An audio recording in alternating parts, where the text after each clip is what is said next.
Hallelujah.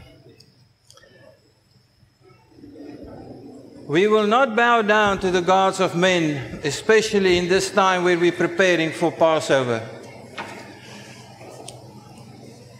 We've sung a declaration which is linked to the Passover story. And if we take the words of this song that we've just sang, that we will not bow to any foreign god, but will bring honor to Him, glory to Him, then we know that He will help us and guide us to finish the race strong, as He finished it strong. Thank you, worship team. The Musiekfabriek is such a blessing to have a Musiekfabriek, and that we can really praise our Father and glorify His name. So,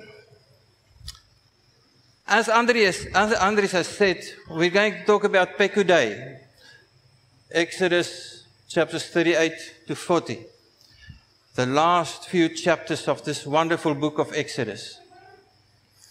And we're going to spend a bit of time at the latter end, the final few verses of the book Pekudei, of the book Exodus, of the Torah portion Pekudei. But before doing so, I thought let's just do a little bit of reflection first. I'm going to share slides that I have shared before, and it's not to fill up time because I'm lazy. We have to ingrain these things into our being. And so today there's a double portion. There are two reflections of two different teachings that I've done in the past. So the reflection one is on mindsets. I've shared this not too long ago, but we are going to talk about these issues today as well. Because for us to understand Pekudei in Exodus chapters 38, 39, 40, we really have to understand the difference between the Greco-Roman mindset and the Hebraic mindset. Because they're worlds apart. So, Greco-Roman, we analyze in precise categories, but in the Hebraic mindset, everything is connected. Everything is connected. And everything is set apart for our Father. There's not something that we can hide and say, okay, this we will park for another day. Or let's just have some pleasures in life here. No, we just sang about they will serve no foreign god. Everything is dedicated to Him. There's no division between the secular and the sacred. Everything is dedicated to the Almighty. And it's in teams. It's in a kahal, it's in a fellowship that we work together. It's not about my individual performance, but it is about how can I help and what's my contribution to the advancement of the team. The team is number one. And I'm a member of a team. And if my team performs, I perform. But if my team fails, I fail. It's about the team. And therefore, it's about the social patterns. Very delicate social patterns. And we're going to see some elements of those social patterns emerging out of this reading and what we're going to share. And so everything is cyclical. And so towards the end, there's going to be a slide showing the cyclical pattern that comes through this week's Torah portion and how it affects our lives. And partly of why I'm sharing this again is for us to realize that the Hebraic mindset is cyclical. And you have to read this Torah portion and the entire Exodus in this form of a cycle. And so, history and what has happened with our fathers in Exodus 40, it's not a history lesson. It provides us with a roadmap as to what's going to happen with us.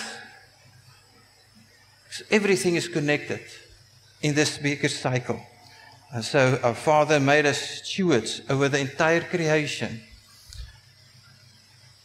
It will not surprise you that we're going to make it a turn into Genesis 1 and 2 as well. Because when we read Exodus 40, we read Genesis 1 and 2. And then what was the implications thereof? Well, from a Hebraic mindset, It's not about knowledge. It's not how much we know. I know exactly how to say everything and when everything is, and I have accumulated all the knowledge in the world. It's not about the accumulation of knowledge. It is, do we serve in a fellowship towards the advancement of the group, and with the emphasis on the doing part, on the serving part. So that we who have been blessed by His salvation, by the blood of the Lamb, can say, Emmanuel, He dwells with us. Isn't that where chapter 40 ends? With the kavod, the weightiness of our Father came down and He dwelled with the people, Emmanuel. It's not in the Greco-Roman mindset we get to salvation because we want to escape. No, it's not about escaping. It's about participating and being part of the family of our Father, serving with Him among us. And so, the kingdom of our Father exists among His people. It is here. It's not far. Paul is saying, if it was burdensome, I would have told you so, but it's easy, it's with you. The second coming of my Messiah is to come and to reign over the world in and through us, and the kingdom is coming. Prepare and train for service to the Master. It's so much different from how we have been brought up. And it's within this context that we also have to read the final concluding chapters of Exodus 40. That's sort of reflection 1. Reflection 2. This slide you have seen many times before. Sort of the structure of the book of Exodus. Starting at the bottom with these are the names, the Shemot, the names that came out of Egypt. But then their journey through everything that they have experienced. But it is to come to this point. It's to come to chapter 40, where they can see and experience the glory of our Father descending. Can we just sort of sit back and realize for a moment that when you are on the trip, it's not always easy. I remember as a young boy, a few times driving through the Karoo, and we had a manual aircon condition in the car. It's called the window. Now, if it's 40 degrees and you only have access to the manual version of the aircon, the journey is not comfortable. And some of you might have experienced some issues this week. And you say, but the journey is not comfortable. Well, you can get stuck down to those details of the journey is not comfortable. Or you can have a focus on chapter 40. Pick your focus. Pick your focus. The journey through the Karoo, the heat of 40 degrees, manual aircon condition, and there was no ultra shells in between, and quite far apart, the various different possible stops. And then that egg that has been made becomes very tired looking after a while. And it doesn't really do the trick. Or the glory that's ahead of us when we're there. And just think about it. Chapter 40 is all about Emmanuel, God with us. Now, He is with us today. Do you believe that? If you're a believer, filled with the Holy Spirit, then He is Emmanuel. He is with us. We're already there with Him. So let's pick our fights. Let's choose. But this reading starts with, these were the appointments of the dwelling place of the witness, which was appointed by the command of Moshe for the service of the Levites by the hand of Itamar, the son of Aaron the priest. That's how it reads in the scriptures. In the NET Bible it says, this is the inventory which has been counted. The Message says, this is the inventory that's been drawn up. The Complete Jewish, these are the accounts of the tabernacle as recorded by Moses. The Peshitta says, this is the sum of the tabernacle as it was counted. The King James, this is the sum as what it was counted. The literal translations, these are the numbered things which were numbered. The Hebrew Roots Bible says, these are the numbered things that were numbered. And the translation is just all over the show for the word Pekudei.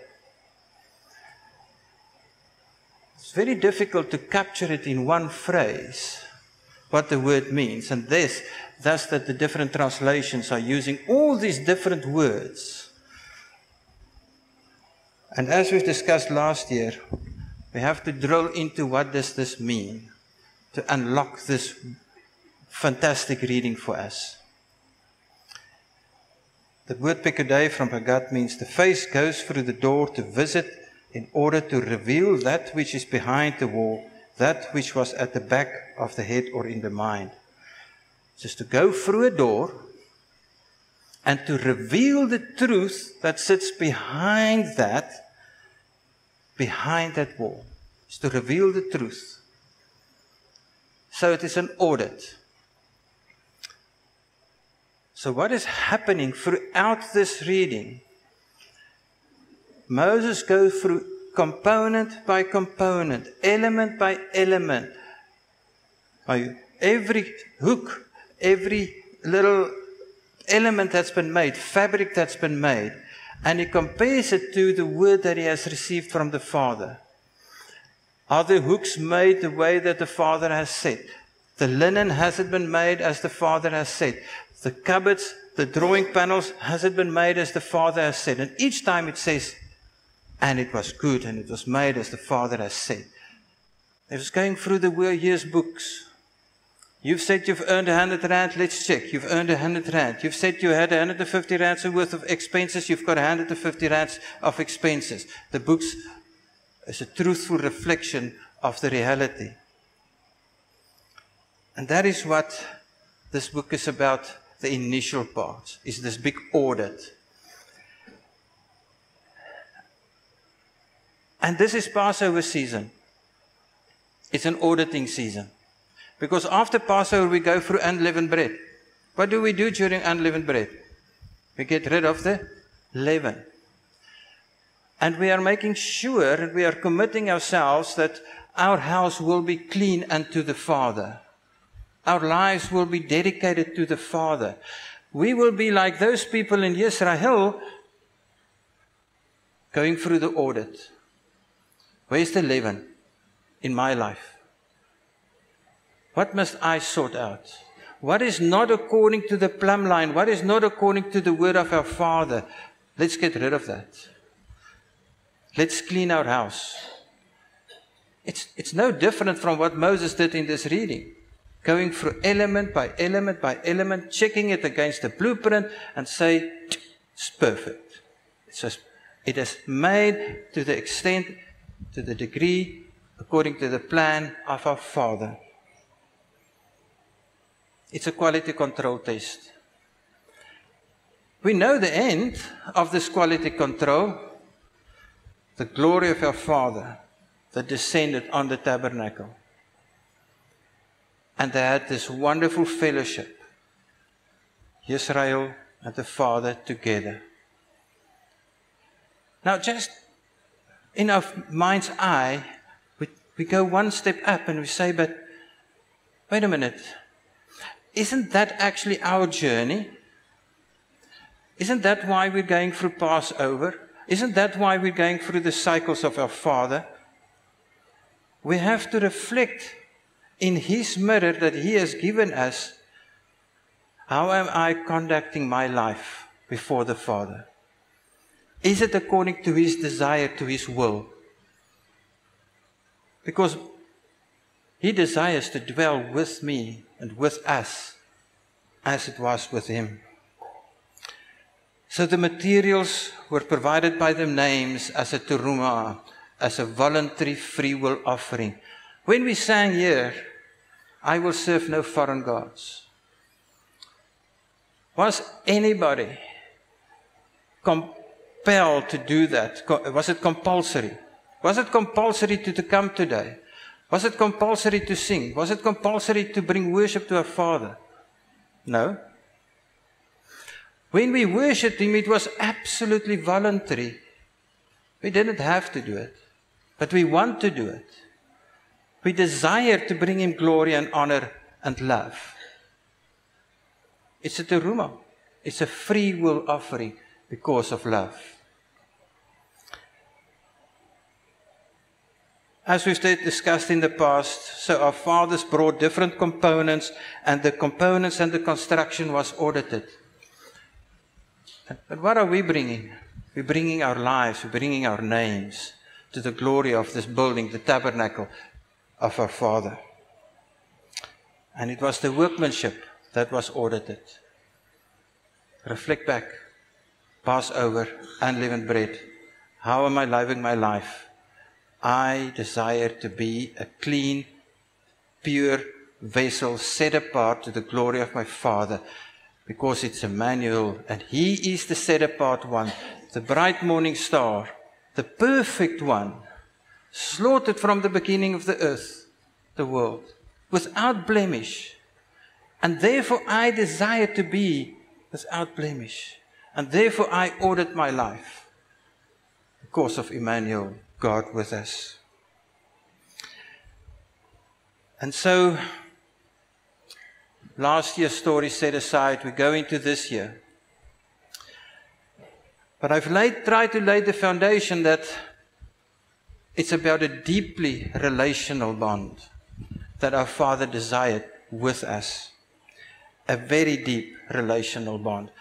Perhaps deeper than what we imagine. The reading in Exodus 40, the last couple of verses, and Moshe completed, kala is the word, and we're going to talk about kala a lot, the work, melaka. We're going to speak about melaka as well.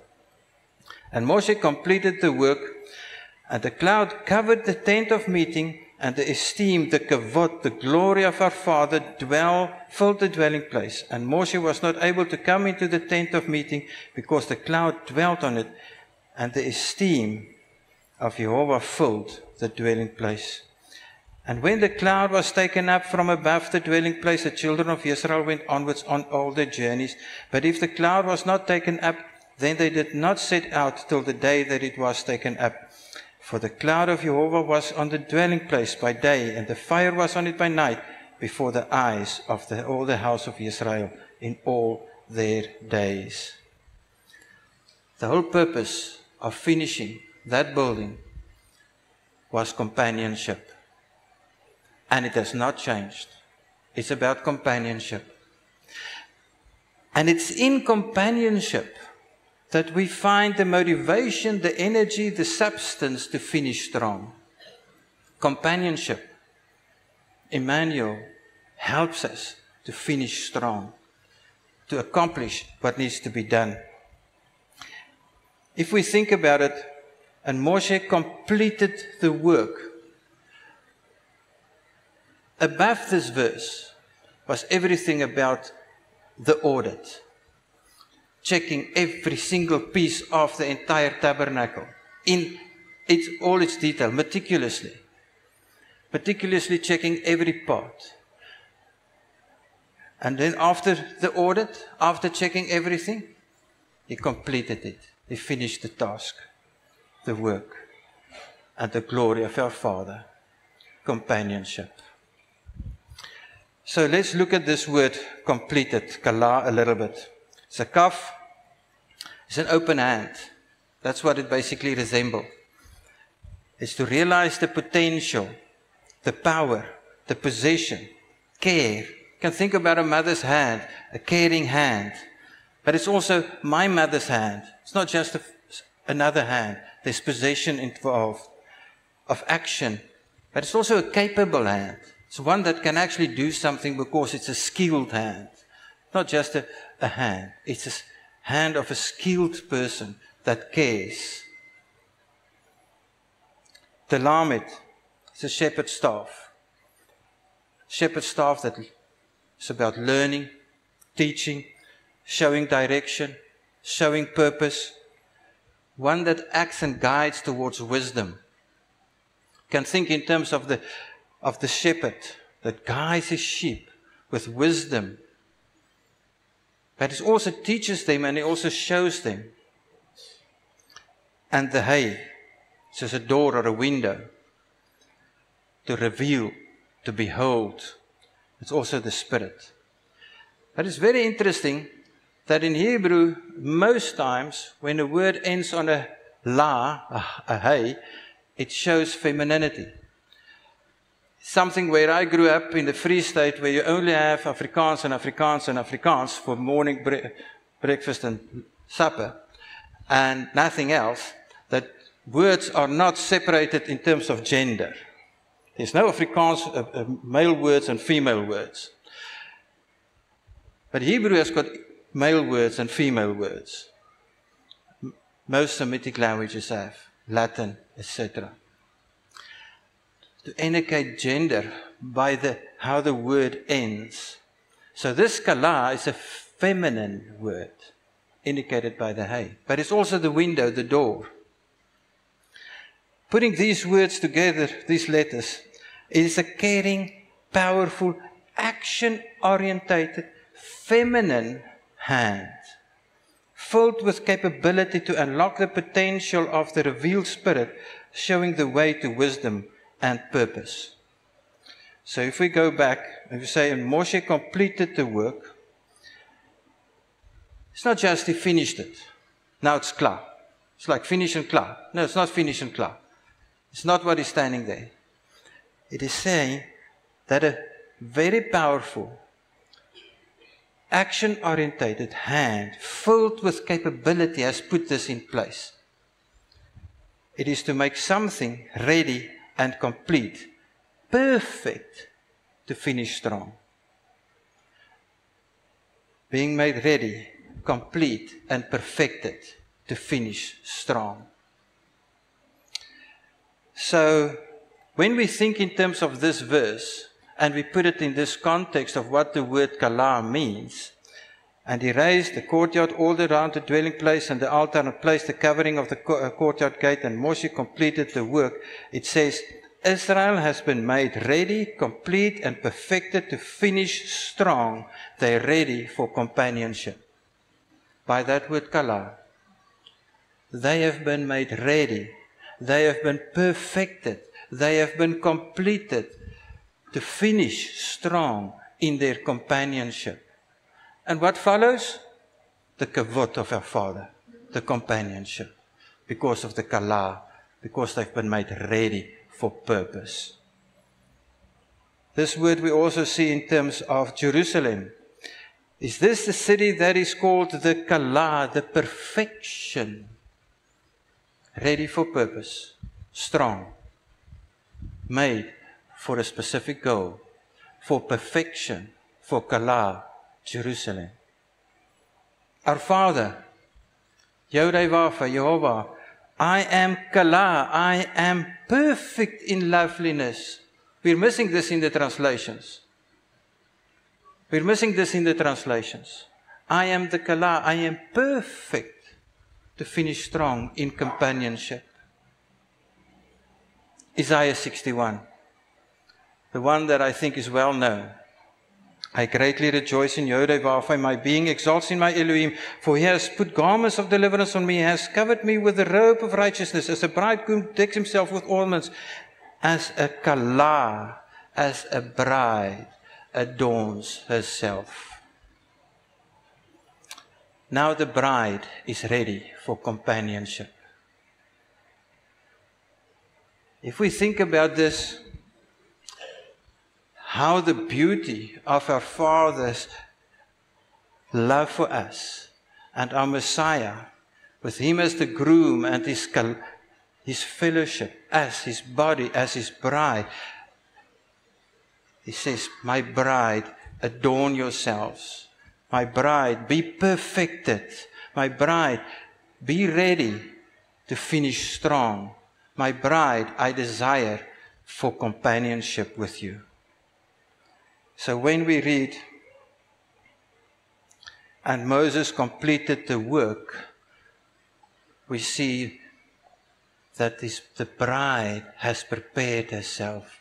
The bride has adorned herself. The tabernacle has been made perfect. With everything that needs to be in place is in place. The bride has adorned herself and has been made perfect and ready. And what happens next? The kavod, the groom, our Father, the weightiness of His presence. So, on this point, I'm going to take a slight detour. And I'm sure some of you here, at some point in time, were a groom, and some of you were a bride. And you agree with that? You can relate to that story? So, ready for companionship. Our Father, in His great wisdom, has given us the relationship between a husband and a wife as the perfect picture of His relationship with His bride. Unfortunately, the reality is that we're not always doing so well in terms of our relationship between husband and wife. Life happens. And there's a lot of trauma. And if we go through this room, we will have many stories of much trauma.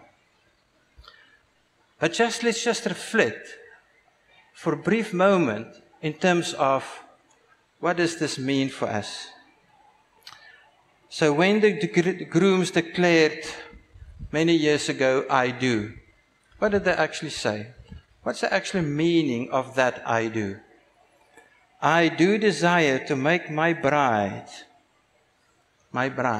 because I know she will make me ready. She will complete and she will finish me, perfect me to finish strong. She will be the one that will help me. She will be the one that will complete me. She will be the one that will be the perfect guide to finish strong, to accomplish our job that He has placed before us perfectly. I must admit, when I said I do many years ago, I have not had this in mind. This is sort of a expansion. This is like Torah 707. This is not 101 anymore. But can we just take 5 seconds? And if there are grooms in the room who's near their own kala, to grab hold of their own kala, and for the grooms just to declare this to their wives for a moment. Take a moment for the husbands just to declare to their wives, my dear wife, you make me ready, complete and perfect to finish strong, to accomplish our perfect job perfectly. And the brides, the kala, with that I do, the brides declared, I make my groom ready, complete and perfect to finish strong, to accomplish our perfect job perfectly. Unfortunately, there's trauma and things don't always work out, and we'll get to that later. But that's the perfect relationship here. When we realize that it is about this perfect harmony, about a perfect job that needs to be done, because He completed the malakah, He completed a job. So it's about a job that needs to be done, and a job that needs to be done perfectly. So, with that detour set aside, let's just go briefly further.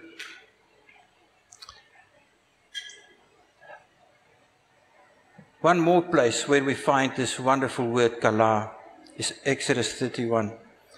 And when He, Elohim, had ended kala, speaking with Moshe on Mount Sinai, He gave Moshe 2 tablets of the witness, tablets of stone written with a finger of Elohim.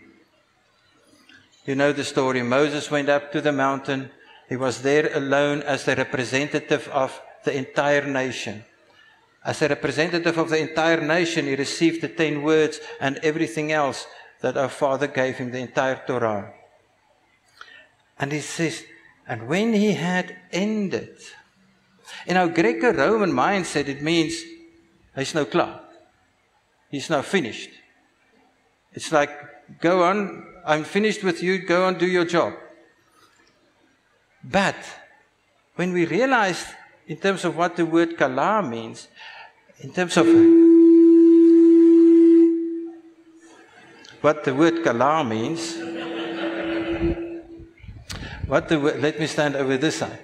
What the word kala means is that you've been made ready and perfect for action. So after our Father has given the word to Moshe, he says, what I've given you is perfect, it's complete, it's ready. Now go share it. And this relationship between Moshe and our Father is a very special one. We find an example thereof in Exodus 33. And Yodhavavai spoke. That word there is davar. He spoke as a heart-to-heart speaking. It is not amar, which is a light-hearted speaking. It's a heart-to-heart, serious relationship-building speaking. Face-to-face. But he has no face. It's his entire being with which he is speaking to Moses. As a man speaks to his friend, his beloved. That's the relationship between Moses and our Father. But Moses was a representative of the entire Israel. You will remember the story at the end of Exodus 20. The people says, Moses, you go. You speak to him as on our behalf and you come and relate it. So he's actually speaking to the entire people. So, if this is what is standing there, what does that actually mean in the Hebrew? How is it translated into the Hebrew in this deeply relational form? Natan el Moshe kekalato ledevair.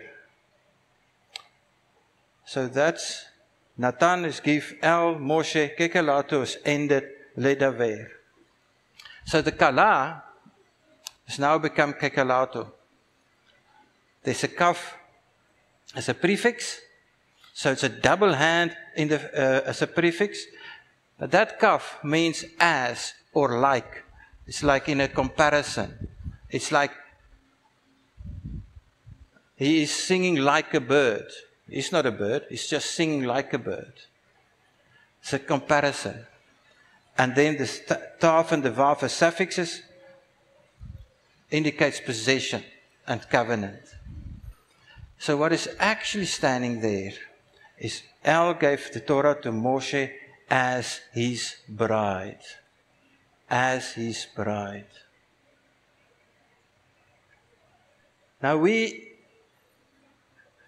have had many discussions about this, that we are the bride of our Father.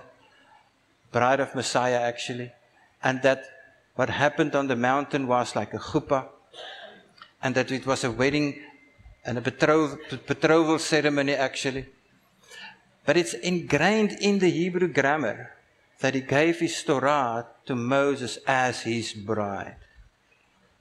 In this tight relationship. Therefore, when it comes to Exodus 40, what we just read in terms of when he finished building the tabernacle, he says, and he ended, he kala the job. Now you are ready to actually act as my bride in this pure, perfect relationship going forward. So if we look at the bigger context of Exodus 31, this where he says, I'm giving you the Torah as my bride. He says, And Jehovah spoke to Moses, saying, And you speak to the children of Israel, saying, My Shabbat you are to guard by all means, for it is a sign between me and you throughout all your generations, to know that I, Jehovah, am setting you apart. And you shall guard the Shabbat, for it is set apart to you. 6 days' work is done. On the 7th is a Shabbat of rest, set apart to Yodai Vavai. Everyone doing work on the Shabbat day shall certainly be put to death. And the children of Israel guard the Shabbat, to observe the Shabbat throughout their generations as an everlasting covenant. Between me and the children of Israel, it is a sign forever. For in 6 days Yodai Vavai made heavens and earth, and on the 7th day he rested and was refreshed. And when he had Kekalato, and when he had given that to him as his bride, speaking with him on Mount Sinai, he gave Moshe 2 tablets of the witness, tablets of stone, written with the finger of Elohim. Friends, he's taking us back in this final Torah portion of Exodus to this concept, to this idea that I'm setting yourself apart as my perfect bride, with whom I would like to have union going forward. And so the various forms, to make perfect, to be completed, to be perfected in its completion, as Moses was a representative of his perfect bride, and as a bride completes the groom to perfection. It's all about completing the bride to perfection. And we're preparing for Passover, the bride of our Father. So we have to focus on us, completing us, getting ready to be complete in our Father, set apart. Just wait and give them a moment.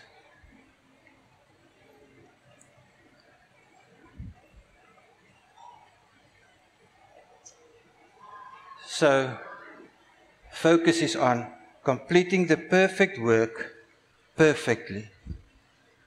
Completing the perfect word perfectly. Genesis 1. And Elohim saw that all that he had made, and see, it was very good. Tov ma'ot.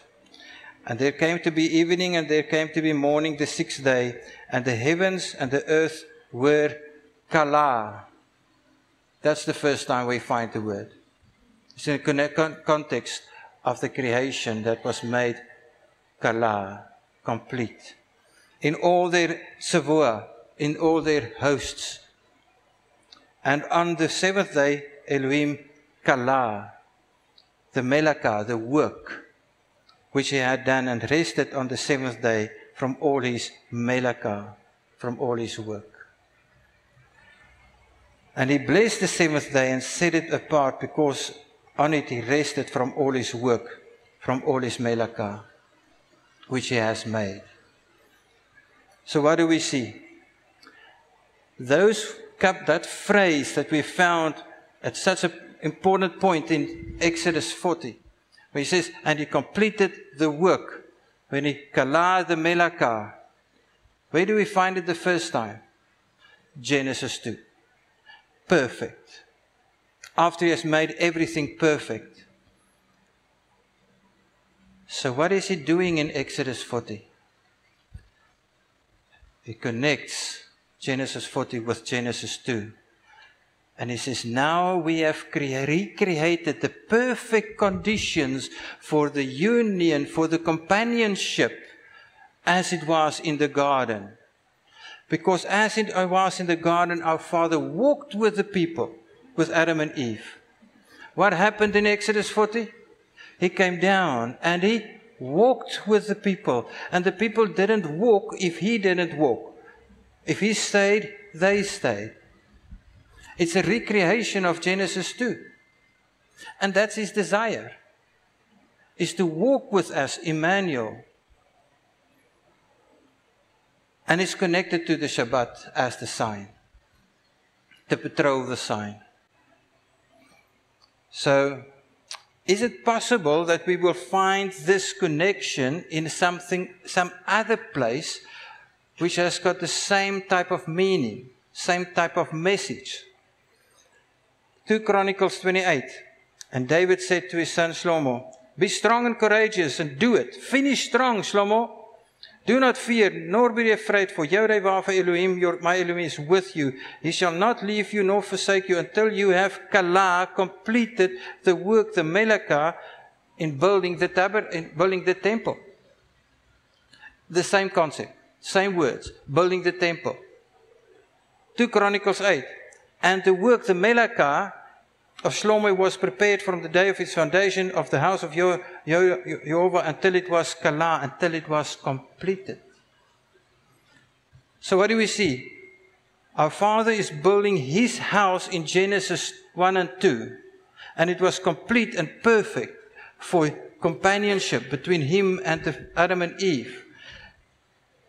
Exodus 40. The work was done and complete and perfect for companionship between our Father and Israel. In 1 Chronicles, 2 Chronicles, Shlomo built the temple, and it was perfect and complete for what? For the companionship. 1 Kings, and when the priest came down of the set-apart place, once he has finished the set-apart place, Shlomo, what happened? That the cloud filled the house of Yehovah, so that the priests were unable to stand and perform the service because of the cloud, for the esteem, the kavod, the glory of our Father filled the house. It's exactly the same. Genesis 2, Exodus 40, and the building of the temple, identical. Themes that are emerging. So the purpose for completing the work, the reason for finishing strong, is companionship, to be together. Some kind of a theme emerging. 6 days of creation, the building of the tabernacle, the building of the temple. It reached a point of perfection. It has gone through the audit, Pekudei. It has gone through the audit. Now it's perfect. The perfect job being finished and completed to perfection. And then it leads to assign Shabbat for companionship. To assign the kavod, the glory of our Father, Exodus 40. And assign the kavod, the glory of our Father, kings, with respect to the temple.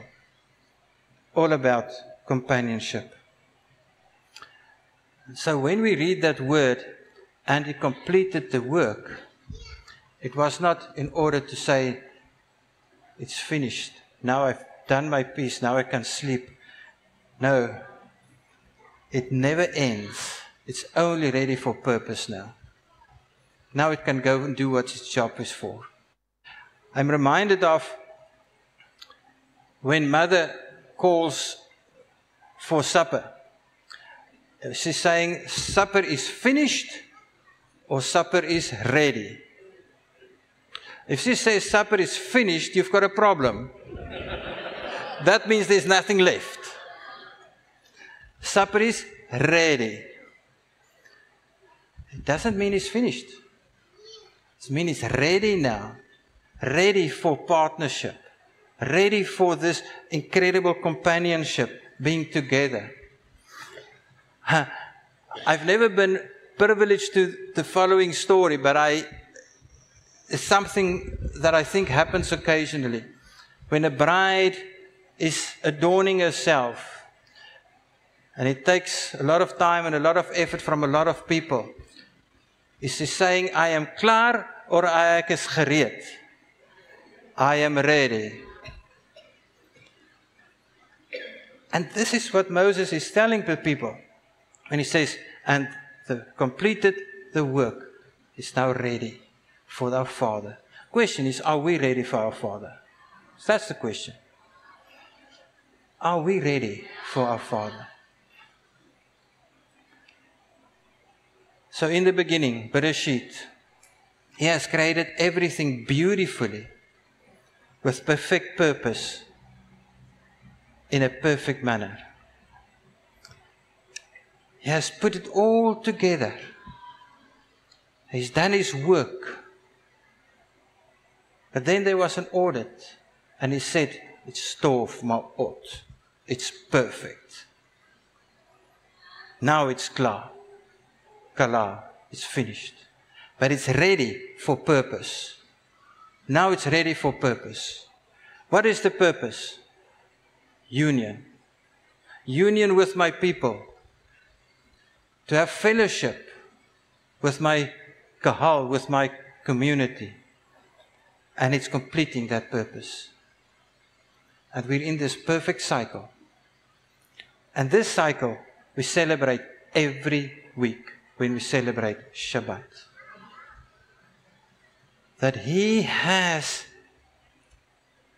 this perfect purpose set aside from the beginning of time for all of creation, but also for me and for my house. That He has got this perfect plan, this beautiful creation that He is putting together. But He's putting in also an audit. Place where we can check, Pekuday. Is everything in place? Have we built it to perfection? Must we sort things out? Must we take some of the leaven out of our houses? And once we've done that, we are ready for purpose. And so every Friday night, we come together as a house and we celebrate and we say thank you to our Father for His goodness. What are we doing? We acknowledge the beauty of the cycle. And now we've got Shabbat. What do? We sing glory to His name. We say, no foreign gods. Only you and you alone. Hallelujah. Union, companionship with our Father. And if we look forward, how might it look in the future?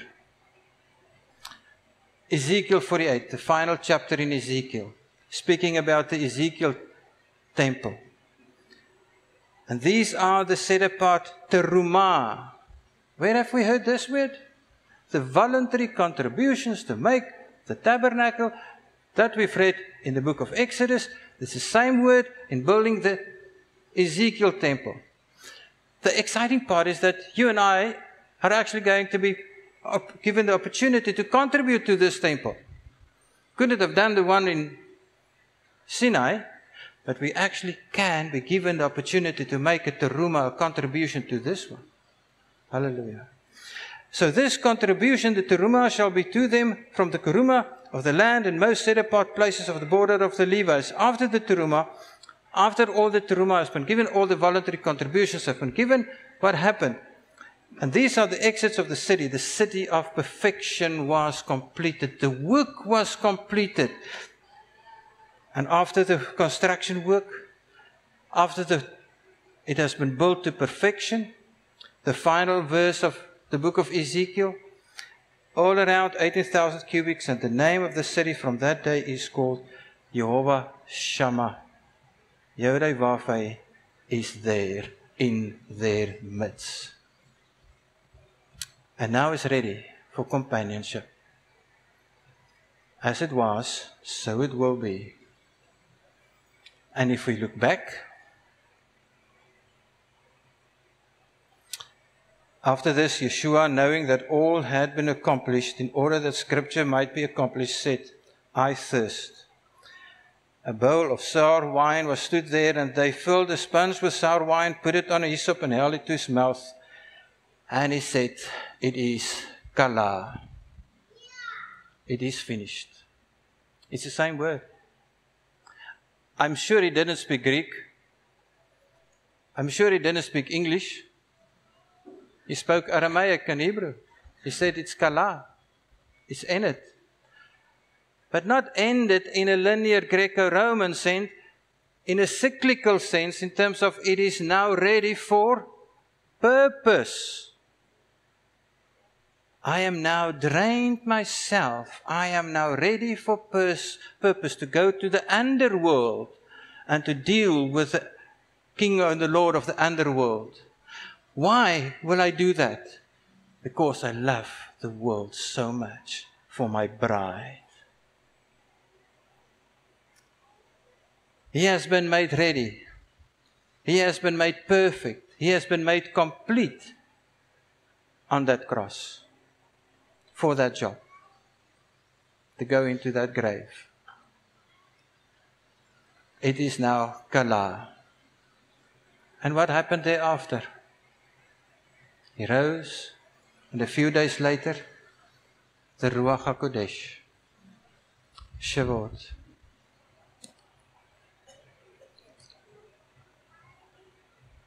It's the same word we find in, for Messiah is the Kala of the Torah and to righteousness to everyone who believes.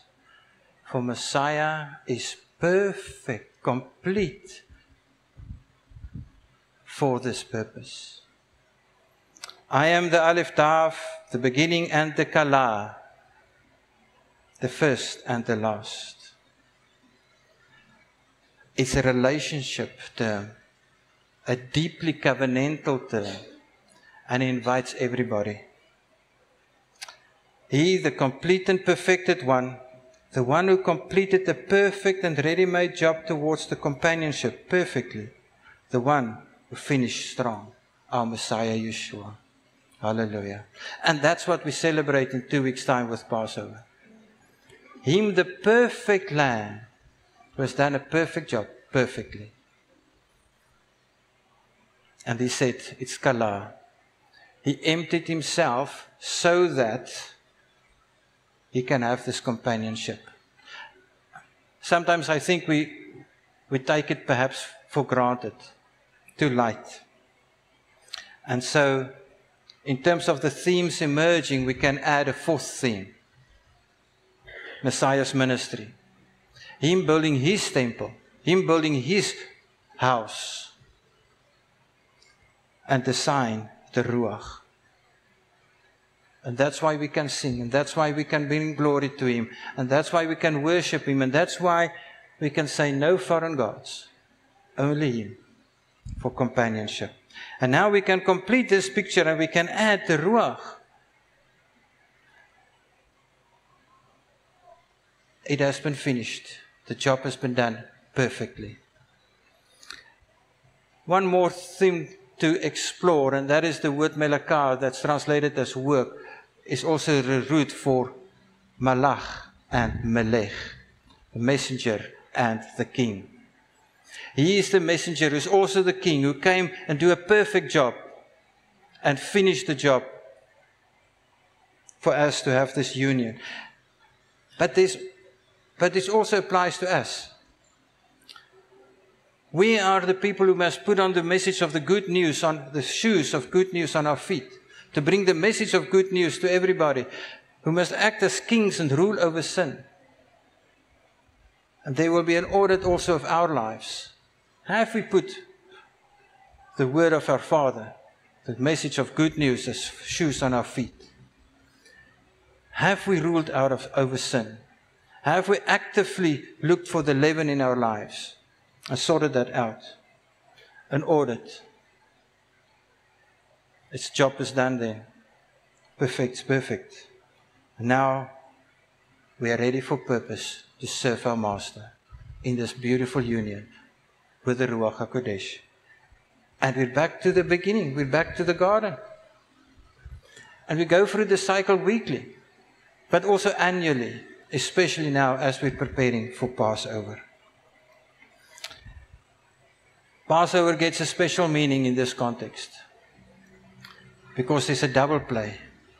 He is the king, the melech. He is the malach. He is the one who did the work, the melakah, who completed it, the kala. But so are we. We are the messengers, the kings, the ones who must do the job to perfection. So I'll conclude with one slide in terms of an application. There might be many applications, but one. Our Messiah completed the job to perfection on the cross. And Messiah's bride completes Messiah to perfection. We complete Messiah to perfection. The moment that we realize that it's a very, very high standard. The bar is at a very high place. This line has troubled me so much The Messiah's bride completes Messiah. Am I completing Messiah? Am I completing Messiah here on earth? How can I complete you today, Master Messiah? How can I do that? How can I finish strong in the perfect job you have given me? How can I finish strong? Help me to finish strong and accomplish the work, the melaka that you have given me. Not accomplish in the sense of, okay, now it's finished and clear, now we've reached an end. No. How can it reach the objective, the goal, the purpose? You have made me ready for purpose. Help me now to fulfill and function in that purpose. I think that's what is meant by the verse, let your kingdom come, on earth as it is in heaven. When we realize the depth thereof, when we pray, let your kingdom come, on earth as it is in heaven, we are taking up the responsibility to be his kala, his bride. We're taking up the responsibility of saying, I will finish you and complete your work in bringing the message, in being your messenger of good news, ruling over sin. And it's in that context that he has blessed us with Passover. And a Passover season that we can reflect on this.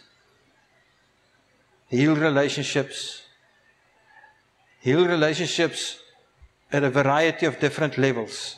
Our spouses, our children, our colleagues, our friends, our families, other people.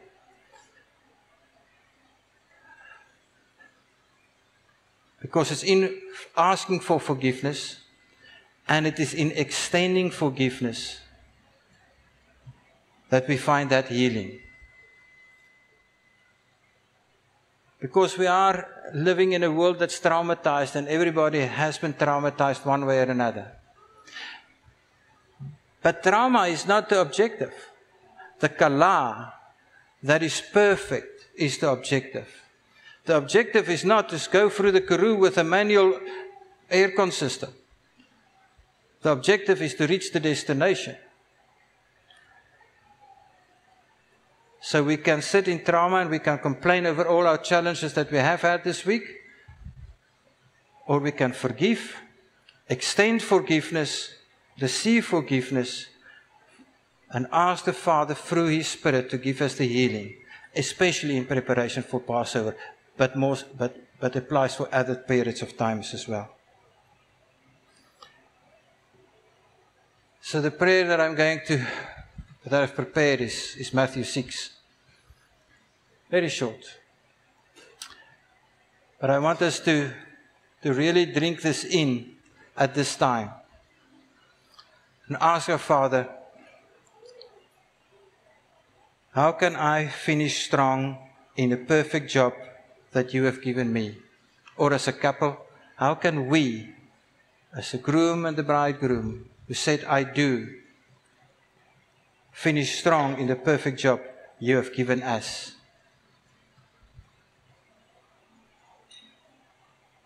Let's pray. Our Father who is in the heavens, let your name be set apart. When we say these words, we declare that there is no foreign God. And it is our desire and our commitment and our with faith and with our entire being that we know that you are the name above all names. And because you are set apart, and because of your love, you have drawn us close to you. And we would like to respond today to that.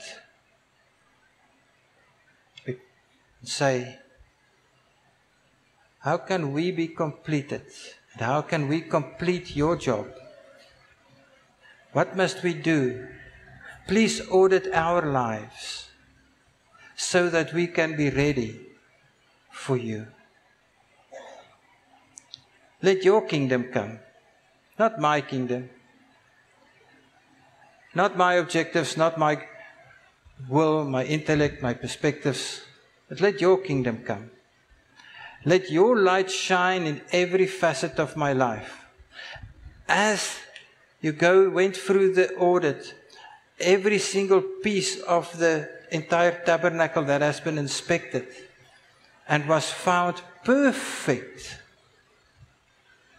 before Moses said, and he ended the work.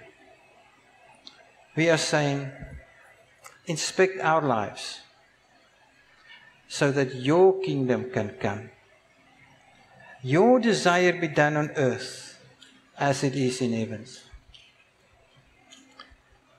We acknowledge that because of life, because of trauma, we've got a blurred vision. And our blurred vision distracts from our true purpose. And that is the union with you and companionship with you. It blurs our perspective because we are so focused on our own immediate challenges that we do not see and do not acknowledge that you've got a perfect relationship for us in mind. And that you've made it available for us because you've done a perfect job on the cross. Give us today our daily bread. Help us to achieve just that. To have that bread, that substance, so that we can see that you are that you desire communion with us, so that our focus can shift to you, the bread of life. Give us the bread of life, Messiah, and an eye that can see the bread of life and not our own challenges. But let us leave our own challenges behind. Find healing and restoration. And forgive us our debts as we forgive others. Thank you that we can receive forgiveness from you, but that we also extend forgiveness to others. We therefore would like to extend forgiveness to our spouses, to our children, to our parents, to our siblings, to our colleagues, to our neighbors, to our fellow brothers and sisters. We would like to extend forgiveness. We'd like to extend release from all that which keeps us in bondage, so that we can be complete in you.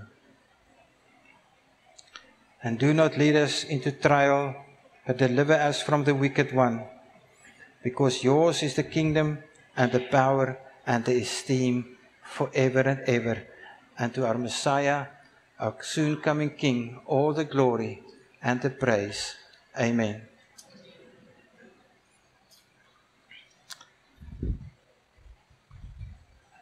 It's the